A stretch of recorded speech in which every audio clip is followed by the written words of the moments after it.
Tenner out. Aye, we dock any tenner, please, cigarette.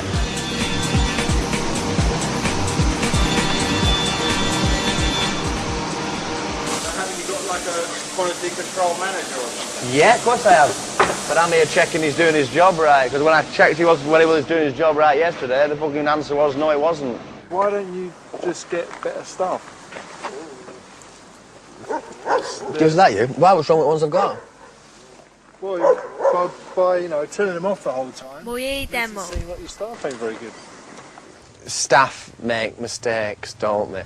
And some people have different approaches on how to fucking prevent the staff making further mistakes. And perhaps those guys are more intelligent than me. They have better systems in place on how to stop the staff making mistakes again. Well, I'm not that fucking clever, yeah? So I've got to fucking stop them making mistakes the best way I fucking can. And that is, dock them. Hit them in the fucking pocket. Demo.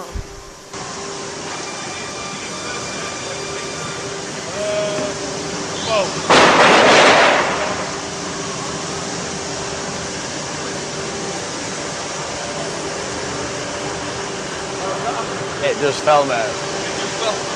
You know, if I hadn't been here, you wouldn't believe it, and you said it's just fell, and I said, my arse, it just fell. Right, whoa, whoa, whoa, whoa, whoa, whoa, whoa. He's got a lot of respect. He can shout at someone, whereas most companies, they'd walk out the door if they got shouted out like that. But obviously they respect him to put up with it.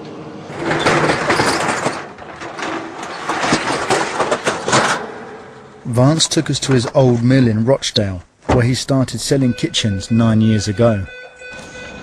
Since then, he's changed his company name many times, desperate to keep one step ahead of the bad press. But going back to the place where his kitchen empire began, he had a confession to make about how he did business in the early days. Yeah, this is where it all started. There wasn't any rest here. It was all work, work, work, work, work. There was never enough hours in the day to get the job done. So was this a period where you probably were cutting a few corners? Oh, fucking loads of them, yeah. Yeah, this is where the shit reputation came from. It was like fucking Steptoe and Sons fucking yard. Scrap yard of fucking kitchens. Would you say you were a bit of a rogue trader then? We're a rogue trader. Rogue trader. Would you say you were then? I suppose you could. Yeah, I don't know. Right, what's a fucking rogue trader? Is it someone that's trying to rip anybody? I wasn't trying to rip anybody off. I've never tried to rip anybody off. But I was selling a fucking bag of shit, and I was selling doors with fucking chunks missing and all sorts of shit. But they'd come here and they'd know what they were buying, and they'd see it's all rejects and end of lines. Yeah, we were very fucking bad. Probably the shittiest kitchen job in the fucking world when we were here. We used to have fights. It got to stages where some customers would get a team of lads in Liverpool that would buy a kitchen. It'd be a case of like, do you know who the fuck we are and all that? We're coming, we want fucking our money back and blah blah blah. And it gets to say, yeah, you bring your fucking lads, and we'd end up with a massive team of fucking lads here waiting for their team, and they'd be.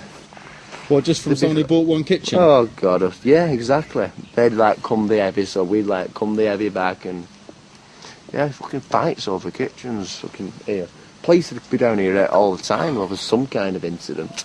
Bailiffs used to come down here, we used to fuck them off. We used to fight them, fucking and crap like that. It was just like a gypsy camp down here. Fucking, it was like our territory. Fuck off. The day of Vance's hearing has finally arrived. If his past was about to catch up with him, his choice of legal representation wasn't going to help. The first time I represented myself, I got away with it. I got away with it. I got not guilty on it, but I was not guilty, so I suppose it wasn't hard to prove.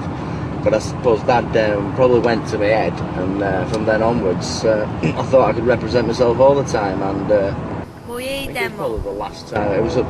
That was the first time I won, and probably the last time I won.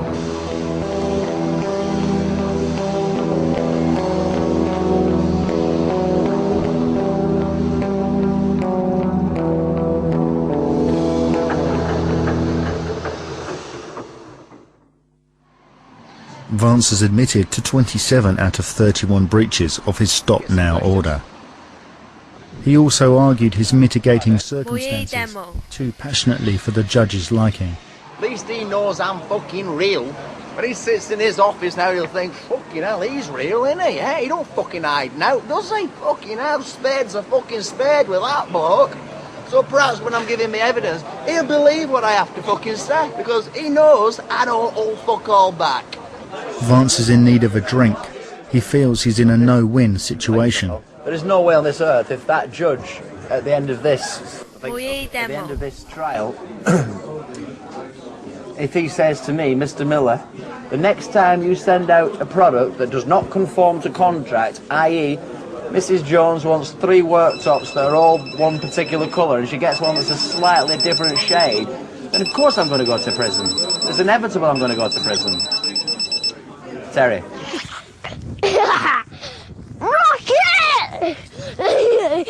There's 24 hours to go before the judge passes sentence. This could be Vance's last taste of freedom. He wants to spend it with his son, Kent. I love you too.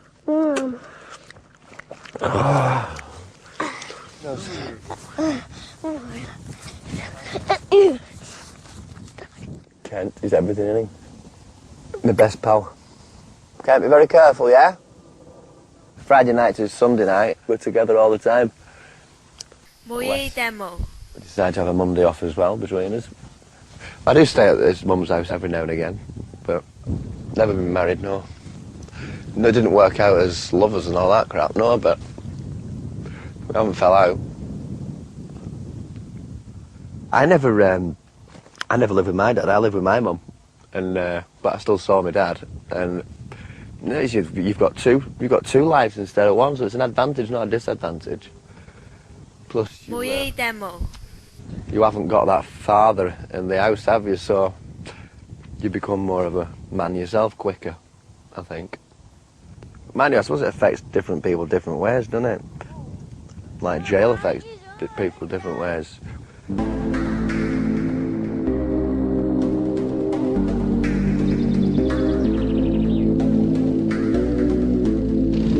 We wondered how Vance's previous prison sentences had affected him.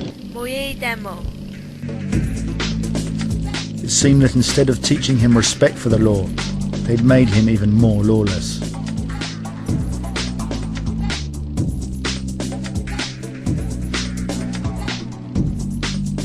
Would it ever have been a deterrent?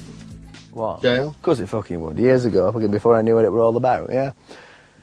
When you, yeah, because, fuck, you know, yeah, if they'd have let me out after the first fucking month of going inside, then I would never, ever come back. Because it was awful, yeah, you're in a strange environment. There was only a kid, you're in a strange environment, and it's like, oh, what is all this? And fucking, I want out of here, and you're thinking, doing nothing but thinking about the out.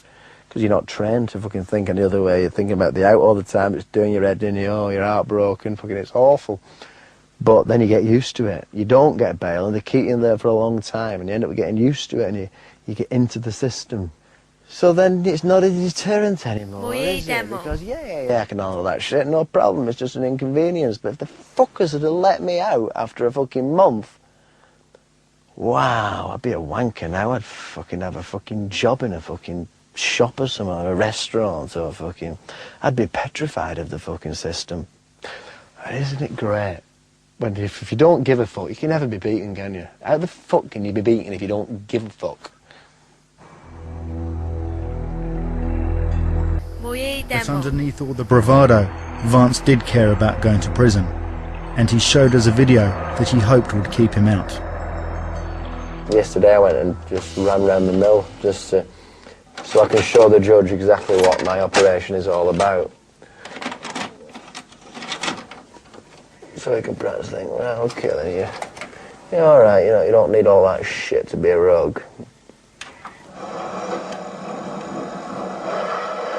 Alright, mate, how are you? Hey, stop swearing, this is on film. The judge is going to be watching this tomorrow. Right, pal? How are you? Good man. Franny, how many kitchens are going out tomorrow? 47. Okay, pal. That's just on the retail side, yeah? Are you proud of your business? Of course I am. Look at it.